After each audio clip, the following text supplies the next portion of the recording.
সকলকে শুভ সকাল। কেমন আছেন সকলে? নিঃসন্দেহে বলবেন ভালো আছি। কারণ এটাই আমাদের একটা চর্চা যে যখন কেউ বলে যে কেমন আছেন আমরা বলি ভালো আছি। অনেক সময় ভালো থাকি অথবা ভালো না থাকি। কিন্তু আমাদের বলতেই হয় যে ভালো আছি। বাংলাদেশের বর্তমান পরিস্থিতি নিয়ে যে অবস্থা এখন বিরাজ করছে তাতে আমরা জানি না যে যে দলেরই হোক, যে রাজনৈতিক আদর্শেরই হোক না কেন, কে কতটুক ভালো আছে এটা বলা খুব কঠিন। আগামী দিন ১৩ই নভেম্বর বাংলাদেশ আওয়ামী লীগ নিষিদ্ধ সংগঠন, তারা লকডাউন ডেকেছে। আমি জানি না লকডাউন সফল অথবা ব্যর্থ হবে, কিন্তু কি হবে, আগামী দিন কি হবে সেটি নিয়ে আমার পর্যবেক্ষণ নাই বা আমার কোনো মন্তব্য নাই। কিন্তু আজকের দিন পর্যন্ত যেটি হয়েছে, আমি এই কথা বলবো যে ফ্যাসিবাদী পতিত সরকারের কর্মীদের ডাকা লকডাউন মোটামুটি সাকসেসফুল।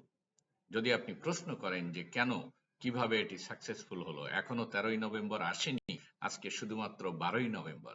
হ্যাঁ, সাকসেসফুল এই অর্থে, যদি আপনি দেখেন যে সরকারের পদক্ষেপ, সরকারের বিবৃতি, দায়িত্বপ্রাপ্ত ব্যক্তিবর্গের অবস্থা, তাদের মুখের অবয়ব, তাদের প্রতিক্রিয়া, সমস্ত কিছু দেখলে বোঝা যায় যে সত্যি সত্যি আহ, বর্তমান সরকার এবং দায়িত্বপ্রাপ্ত ব্যক্তিবর্গ এবং ফ্যাসিবাদী সরকারকে উৎখাতকারী যে শক্তি, তারা সত্যিই ভীত এবং সন্ত্রস্ত। কারণ যখন আপনাকে কেউ হুমকি দিচ্ছে না বা আপনি কোনো কিছুর ভয় পাচ্ছেন না, তখন বলার দরকার নেই যে কিছুই হবে না, আমরা ভীত নই, কোনো সমস্যা নাই, কোনো বিষয় নিয়ে আমরা উৎকণ্ঠিত নই। এটি বারবার বলার মানে হচ্ছে যে সত্যি সত্যি আমরা উৎকণ্ঠিত। কি হতে যাচ্ছে, কি হতে পারে, কি ঘটবে।